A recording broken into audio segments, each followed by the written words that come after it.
যেহেতু আমরা ভগবানের নাম অমৃত পান করতে এসেছি, তাহলে আগে সর্বপ্রথম আমাদের জানতে হবে ভগবান কাকে বলে আর ভগবান কথার অর্থই বা কি। ভগ শব্দের অর্থ হলো সর্ব ঐশ্বর্য, আর বান শব্দের অর্থ হলো বর্তমান।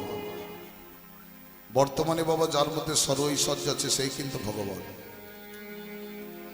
যিনি সর্বেশ্বরের অধিকারী, যিনি সর্বগুণের অধিকারী, সেই ভগবান। ভগবানের কটা গুণ? 64টা গুণ। ভগবানের নিচের ধাপে কারা আছে? দেবদেবীগণ। কটা গুণ? 55টা গুণ। আর আমরা মানব জাতি, আমাদের কটা গুণ? 50টা গুণ। ভগবান তিনজনকে সৃষ্টি করলেন, ব্রহ্মা, বিষ্ণু, মহেশ্বর। এই তিনজনকে সৃষ্টি করে ভগবান তিনজনকে তিনটে দায়িত্ব দিলেন। ব্রহ্মাকে দায়িত্ব দিলেন সৃষ্টি করো, বিষ্ণুকে দায়িত্ব দিলেন পালন করো, আর ভোলা মহেশ্বরকে দায়িত্ব দিলেন সংহার করো। বললেন এই তিনটে দায়িত্ব আমি তোমাদের দিলাম, এই তিনটে দায়িত্ব পালন করতে গিয়ে যদি তোমাদের কোনো জায়গায় ঠেকে যায় বা বাধা হয়ে পড়ো, তোমরা আমাকে ডেকো, আমি এসে সব সমস্যার সমাধান করব। এই কিন্তু বাবা ভগবান। দৈবকীর গর্ভে জন্ম নিলে, নন্দলায় যশোদার কোলে বড় হলো, সেই জন্য ভগবানের নাম হলো বাঞ্ছা কল্পতরু শ্রীকৃষ্ণ। বাঞ্ছা কল্পতরু কেন বলা হয় না? ভক্তের মনোবাঞ্ছা পূরণের জন্যই কিন্তু ভগবান। চলে আসুন মহাভারতের কথা। কুরুক্ষেত্রের মাঠে কতদিন যুদ্ধ হয়েছিল? 18 দিন। শাস্ত্রে বিনীত আছে 18 দিন, কিন্তু যুদ্ধ হলো বাবা 17.5 দিন। এই যুদ্ধে মহাবীর অর্জুনের রথের সারথি ছিল স্বয়ং ভগবান শ্রীকৃষ্ণ। যুদ্ধ আরম্ভ, কুরুক্ষেত্রের মাঠে অর্জুন রথ নিয়ে দাঁড়িয়ে আছে, ভগবান কৃষ্ণ সারথি হয়ে বসে আছে। হঠাৎ ভগবান কৃষ্ণ লক্ষ্য করলেন অর্জুনের সারা শরীরটা থরথর করে কাঁপছে। ভগবান কৃষ্ণ বললেন, অর্জুন তুমি কি আজকে যুদ্ধ করতে এসে ভয় পেয়ে গেলে? অর্জুন বলেছিল, সখা আজকের আমি কাদের সঙ্গে যুদ্ধ করব? আজকের এই কুরুক্ষেত্রের মাঠে যারা আমার সম্মুখে দাঁড়িয়ে আছে, এরা তো সব আমার পরিবার। এদের দেহে যে রক্ত আছে, আমার দেহে তাই রক্ত আছে। আমি এদের মারবো কেমন করি? ভগবান কৃষ্ণ বললেন, অর্জুন তুমি ভুল করছো। আজকের এই কুরুক্ষেত্রের মাঠে তোমার সম্মুখে যারা দাঁড়িয়ে আছে, এরা তোমার কেউ নয়, এরা সব আমার সৃষ্টি। তুমি আমার দিকে লক্ষ্য করো। এই যে অর্জুন যখন ভগবান শ্রীকৃষ্ণের দিকে ফিরে তাকালেন, সেই মুহূর্তে ভগবান কৃষ্ণ অর্জুনকে বিশ্বরূপ দর্শন করালেন। আর তখনই অর্জুন জানতে পারলো আমার রথের সারথি কেউ নয়, স্বয়ং ভগবান। তার আগে বাবা কিন্তু অর্জুন জানতো না। তা অর্জুন প্রশ্ন করলো, আচ্ছা সখা তুমি ভগবান হয়ে আমার রথের ড্রাইভার হলে কেন? বললো, অর্জুন তুমি হয়তো ভুলে গিয়েছো, তুমি তো আমাকে সখা রূপে পেতে চেয়েছিলে, সেই জন্য তোমার মনোবাঞ্ছা পূরণের জন্য তোমার সখা রূপে তোমার রথের ড্রাইভার হয়ে বসেছি। একটু দৃষ্টান্তগুলো লক্ষ্য করবে। 4টে যুগ, তো 4টে যুগকে কি? সত্য, ত্রেতা, দাপর, কলি। সত্যে ভগবান নারায়ণ, ত্রেতায় ভগবান রাম, দাপরে ভগবান কৃষ্ণ, কলিতে ভগবান আমার চৈতন্য মহাপ্রভু। এই সত্য যুগ, ত্রেতা যুগ, দাপর যুগ, 3 যুগের ভগবান ছিল ধনী লোকের ভগবান, বড় লোকের ভগবান। কলিতে চৈতন্য মহাপ্রভু আমার দরিদ্রের ভগবান, গরিবের ভগবান। তাহলে তো আপনারা প্রশ্ন করবেন, বাবা তুমি এই কথা কেন বলছো? একটু বিচার করে দেখুন। সত্যে নারায়ণ, ত্রেতায় রাম, দাপরে কৃষ্ণ, তারা ভগবান হয়েছিল ঠিকই, জগৎজীবকে জানিয়েছে আমরা ভগবান। তারা পেয়েছিল বাবা সোনার সিংহাসন, সোনার রাজত্ব, সোনার পালঙ্ক। কিন্তু কলিতে আমার মহাপ্রভু কি পেল? আজ থেকে 537 বছর আগে অদ্বৈত আচার্যের আহ্বানে শচীগর্ভ সিন্ধু মাঝে এই কলিযুগের মাটিতে মহাপ্রভু এলেন ভিখারির বেশ ধরে। কারণ মহাপ্রভু জানে গরিবের দুঃখ গরিব বোঝে, পেটের কষ্ট মন বোঝে। মহাপ্রভু যখন কলিযুগের মাটিতে এলেন, একটি শ্রেণী ব্রত নিয়ে এলেন। ব্রতটা কি না, রাম আদি অবতার ক্রোধে ডানা অস্ত্র ধর অসুরে করেছি সংহার, এবে অস্ত্র না ধরিব প্রাণে কারো না মারিব, হরি নামে চিত্ত শুদ্ধি করাবো সবার। কেন এই ব্রত নিয়ে এলেন? সত্যযুগ, ত্রেতাযুগ, দাপর যুগের মানুষরা কত মারামারি, কাটাকাটি, হানাহানি করেছে ভগবানকে পাওয়ার জন্য, কিন্তু কলিযুগে মহাপ্রভু বলল না, মারামারি করে ভগবানকে পাওয়া যায় না, হিংসা করে ভগবানকে পাওয়া যায় না। সেই জন্য মহাপ্রভু এই ব্রত নিয়ে এলেন, রামাদি অবতার ক্রোধে নানা অস্ত্রধর অসুরে করেছি সংহার, এবি অস্ত্র না ধরিব আর প্রাণে কারো না মারিব, হরি নামে চিত্ত শুদ্ধি করাবো সবাকা। হাতে অস্ত্র নেব না, কাউকে আঘাত করব না, নামের দ্বারা প্রেমের দ্বারা আমি কলিজীবের চৈতন্য জাগাবো। সত্যযুগ, ত্রেতাযুগ, দাপর যুগের মানুষরা 20 বছর, 30 বছর, হাজার হাজার বছর তপস্যা করেছে ভগবানকে পাওয়ার জন্য। কেউ পেয়েছে, কেউ পায়নি। কিন্তু কলিযুগে মহাপ্রভু মনে মনে ভাবলেন যে কলিযুগের মানুষের আয়ু 100 বছর। কলিযুগের মানুষের মন চঞ্চল। কলিযুগের মানুষের মনটা হলো মার্কেটে নেয়। মার্কেট মানে কি? মার্কেট মানে বানর। একটা বানর যদি কোথাও বসে থাকে, স্থির হয়ে বসে থাকে না। লক্ষ্য করবেন, কখনো গা চুলকাবে, মাথা চুলকাবে, এই গাছ থেকে ও গাছে লাভ দেয়। তদ্রূপ বাবা ঠিক কলিযুগের মানুষের মনের দশা। কলিযুগের মানুষের হাতে সময় কই? কলিযুগের মানুষের 20 বছর কেন 20 মিনিট তপস্যা করার শক্তি ক্ষমতা নাই। তাই মহাপ্রভু মনে মনে সিদ্ধান্ত নিলেন, কলিযুগের মানুষ যদি ভগবানকে পেতে চায় তো সহজ সরল পথ দেখাতে হবে। সীমিত সময় সহজ সরল পথ, সেটা হলো একমাত্র মধুমাখা মহামন্ত্র হরে কৃষ্ণ নাম। হরি নাম করলে ভগবানকে পাওয়া যায়। তাই আজকের এই মধুময় বৃন্দাবনে মহতি হরিবাসর সভায় আমরা একত্রিত হয়ে এক ধ্যানে, এক মনে, এক প্রাণে সবাই মিলে দুটি বাহু তুলে করে করতালি দিয়ে সবাই মিলে আমরা গাইব, সবাই মিলে আমরা বলবো, হরি নামে একবারে বলো না, কৃষ্ণ নামে একবারে গাও না, এই হরি নাম জপ অবিরাম, হরি নাম জীবনের সাধনা। হরি নাম একবারে বলো না, কৃষ্ণ নাম একবারে গাও না, এই হরি নাম জপ অবিরাম, হরি নাম জীবনের সাধনা।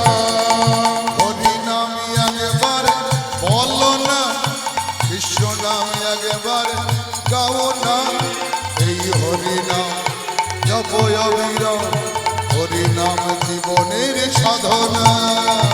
হরি নাম একবারে বলো না, কৃষ্ণ নাম একবারে গাও না, এই হরি নাম জপ অবিরাম, হরি নাম জীবনের সাধনা।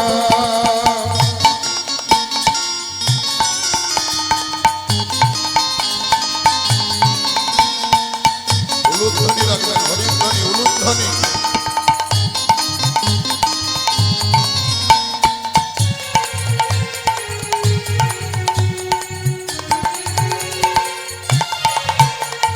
পৃথিবীতে সবে কিছু রবে, একদিন তুমি চলে যাবে।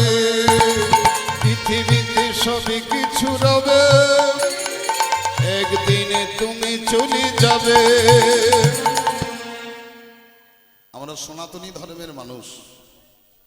বাঙালির সর্বশ্রেষ্ঠ উৎসব কোনটা বলুন তো? কোনটা? দুর্গা উৎসব। এই দুর্গা পুজো আসার আগে আমার মা জননীরা বলুন, দুর্গা পুজো আসার আগে ঠিক 1 মাস আগে থেকে আমার মায়েরা বাবাদের সঙ্গে কত অশান্তি করে, ঝগড়া করে। কেন?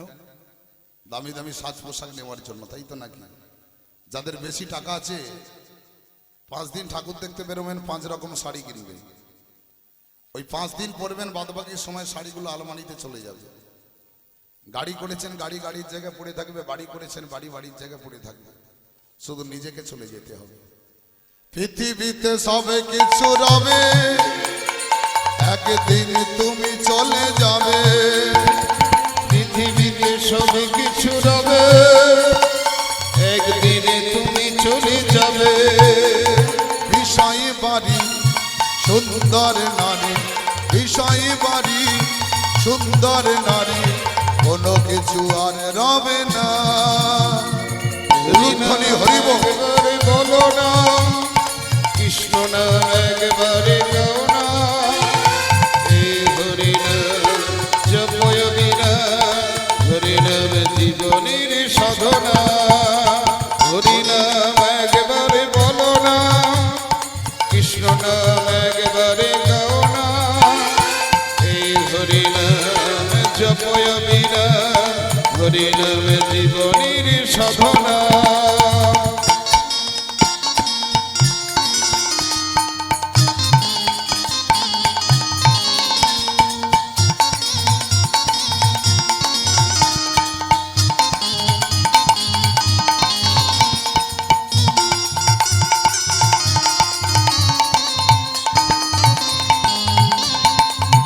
হরিবোল হরিবোল হরিবোল।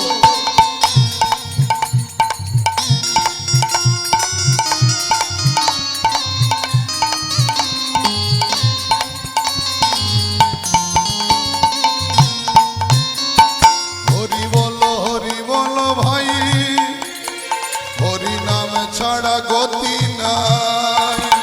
হরি বলো ভাই, হরি নাম ছাড়া গতি নাই। বিষয় বাড়ি সুন্দর নারী, বিষয় বাড়ি সুন্দর নারী কোনো কিছু আর রবে না। হরি নাম একবারে বলো না, তাই গৌর হরি বল হরি কৃষ্ণ বল। নাম একবারে গাও না।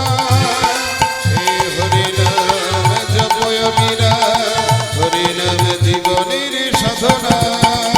হরি নাম একবারে বলো না, কৃষ্ণ নাম একবারে গাও না।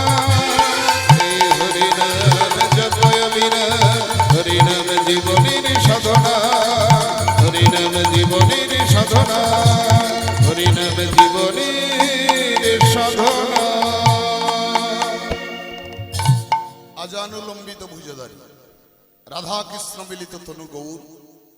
রাধার প্রেমকে গুরু করলেন, রাধার ভাবে ভাবিত হয়ে, রাধার প্রেমে প্রেমিত হয়ে, রাধার পূজার ডালি মাথায় লয়ে রাধা কৃষ্ণ মিলিত তনু গৌর হরি এলেন এই কলিযুগের মাটিতে।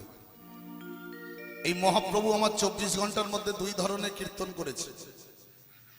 একটা সকাল 6টা থেকে সন্ধ্যে 6টা পর্যন্ত শিবাসন খোল করতাল সঙ্গে করে নিয়ে নদীয়ার পথে পথে মানুষের দ্বারে দাঁড়িয়ে গিয়ে যে কীর্তনটা করতেন, ওই কীর্তনটার নাম হলো বাবার নাম কীর্তন।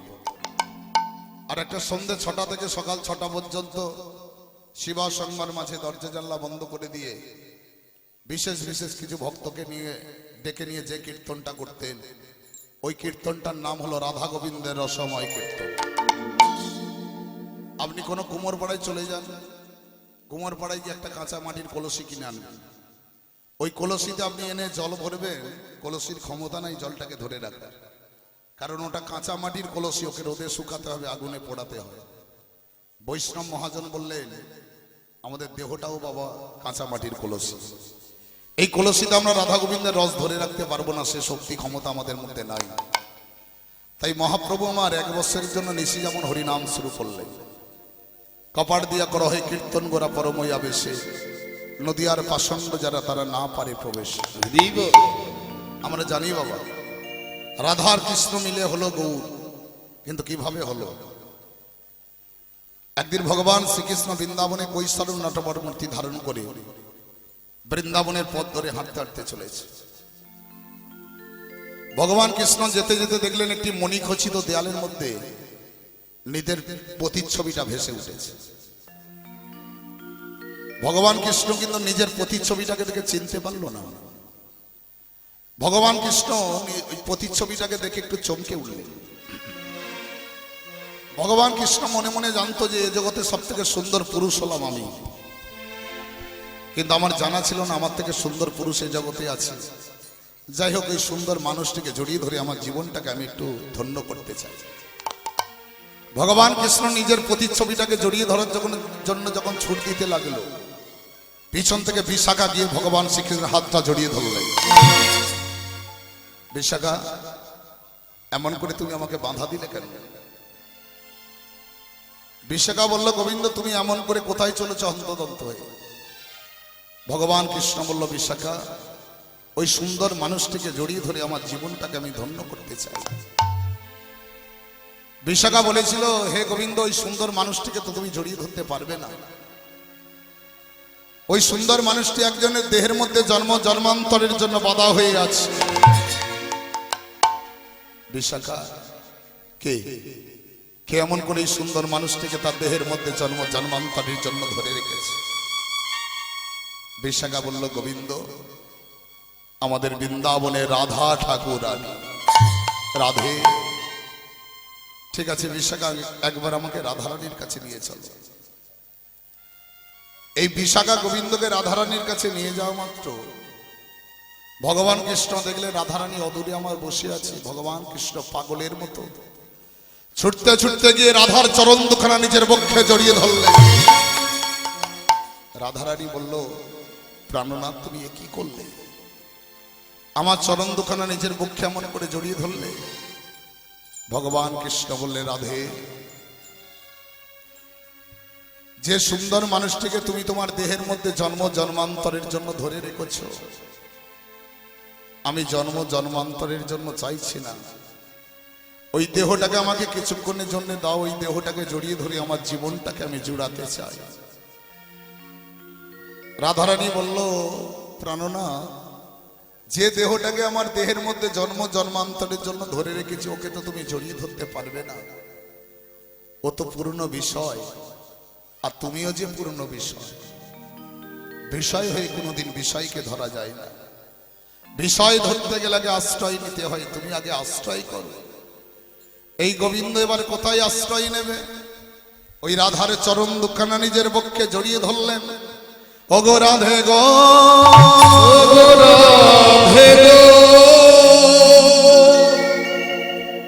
আশ্রয় নেবার কথা যদি বললে রাই,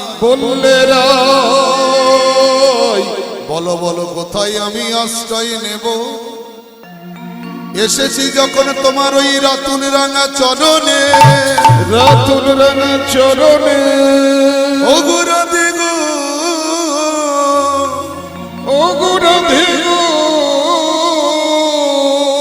তোমার ভাবে ভাবিত হই, তোমার প্রেমে প্রেমিত হই, তোমার পূজার ডালি মাথায় লয়ে এই কলির জীবের দাঁড়ে দাঁড়ে আমি কেঁদে কেঁদে বেড়াইব, হৃদয়ে বেড়াইব, আমি কেঁদে কেঁদে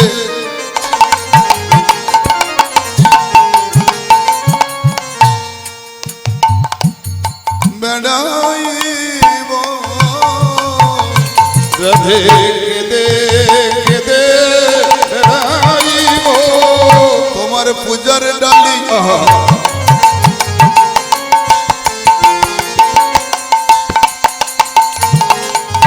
আমার মাথায় লয়ে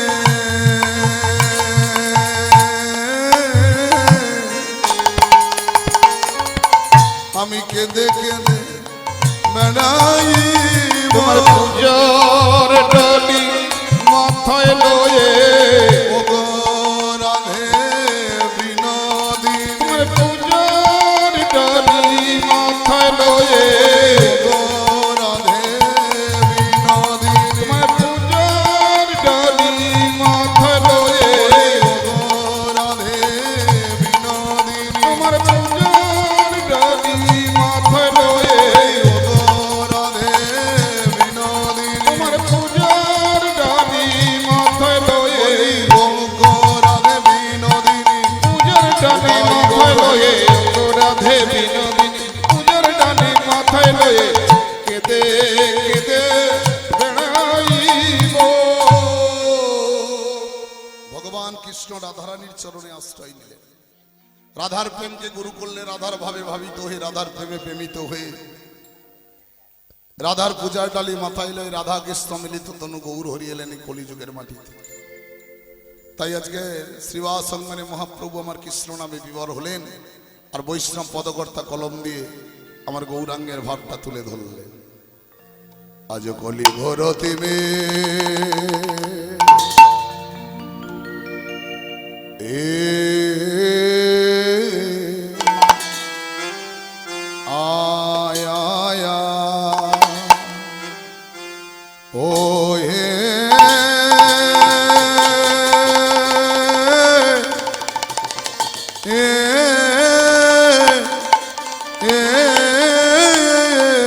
গোরা ও গোরা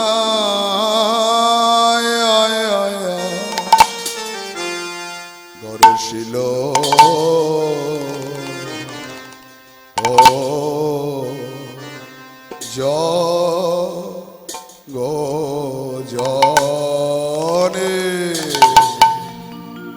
আহা মরি মরি আহা মরি মরি কোলে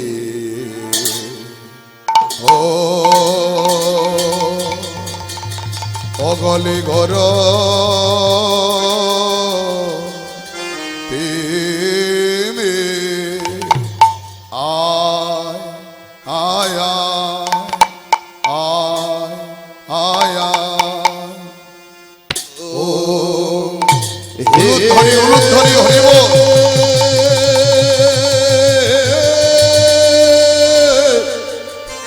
হে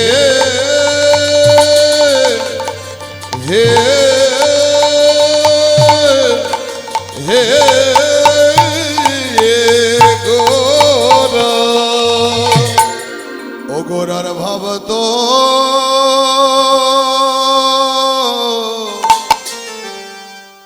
আহা ভাব তো কিছু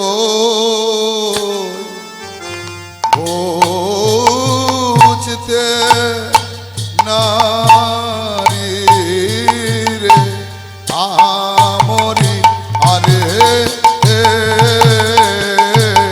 ও মরি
কলি ঘর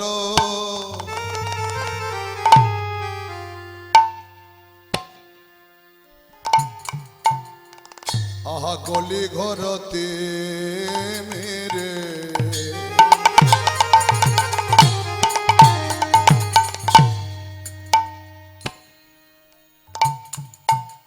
আমার গোরা ছিল জগজনে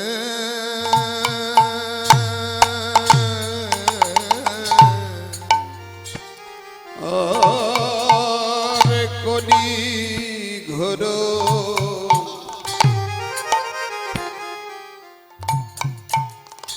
আজ কলি ঘর রে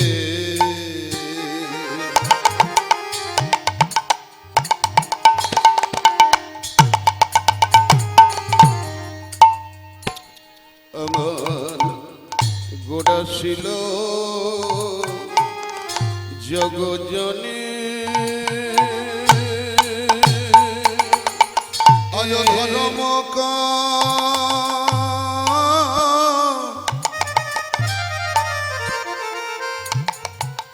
ধর্ম করম রহ দোরে গো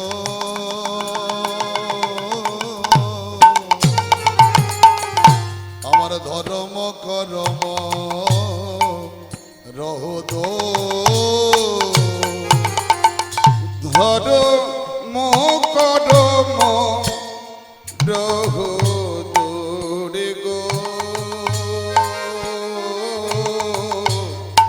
ধর করম রহ দো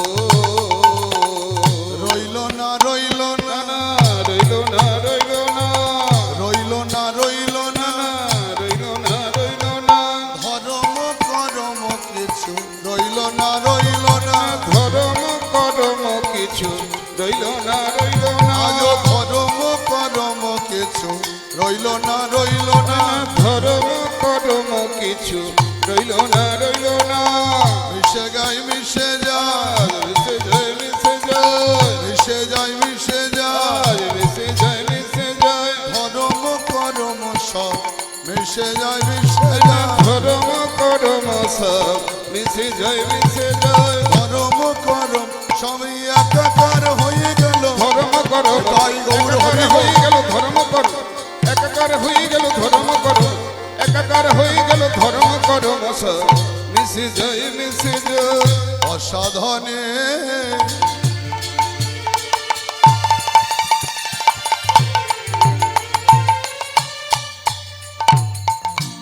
চিন্তামণি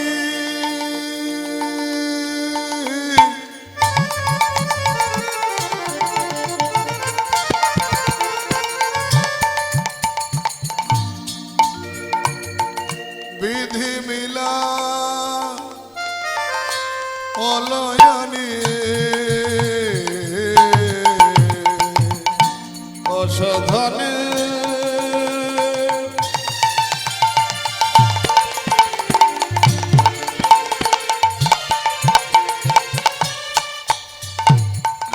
চিন্তামণি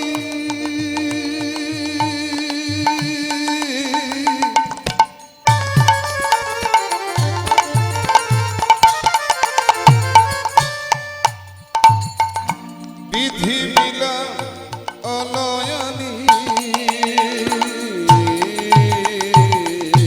গোরা বড় গৌর বড় দয়ালো ঠাকুর আমার গোরা বড় গৌর বড় দয়াল ঠাকুর আমার গোরা বড় গৌর বড় দয়ালো ঠাকুর আমার গোরা বড় গৌর বড় দয়াল ঠাকুর ভজ ভজ আমার নিতাই ভজ ভজ ভজ আমার নিতাই ভজ ভজ ভজ আমার নিতাই ভজ ভজ ভজ আমার নিতাই ভজ নিতাই ভজলে গৌর পাবে ভজ ভজ আমার নিতাই ভজ নিতাই ভজলে গৌর পাবে গৌর ভজলে ব্রজে যা